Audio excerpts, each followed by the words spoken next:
कर्मण्येवाधिकारस्ते मा फलेषु कदाचन।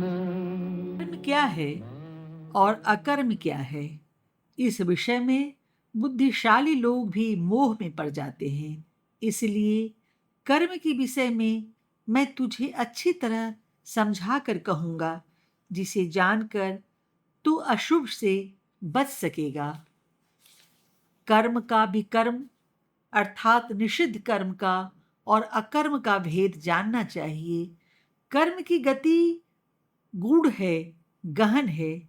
जो मनुष्य कर्म में अकर्म को देखता है और अकर्म में कर्म को देखता है, वह मनुष्यों में बुद्धिमान माना जाता है। वह योगी है और वह संपूर्ण रूप से कर्म करने वाला है। जो मनुष्य कर्म करते हुए भी कर्तापन का अभिमान नहीं रखता, उसका कर्म अकर्म है। और जो मनुष्य बाहर से कर्म का त्याग करके भी मन में हवाई किले बांधा करता है, उसका वह अकर्म भी कर्म है। जिस मनुष्य को लकवा मार गया है, वह जानबूझकर अभिमान पूर्वक अपने लकवे वाले अंग को हिलाए तभी वह हिलता है।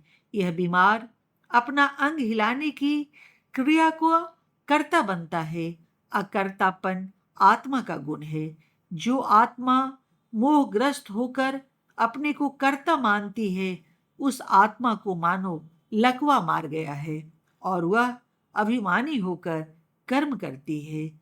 इस प्रकार जो कर्म की गति को जानता है, वही बुद्धिमान योगी कर्तव्य परायण माना जाएगा। मैं करता हूं, ऐसा मानने वाला पुरुष कर्म और विकर्म का भेद भूल जाता है और साधन के सारासार का विचार नहीं करता। आत्मा की स्वाभाविक गति ऊर्ध्व है।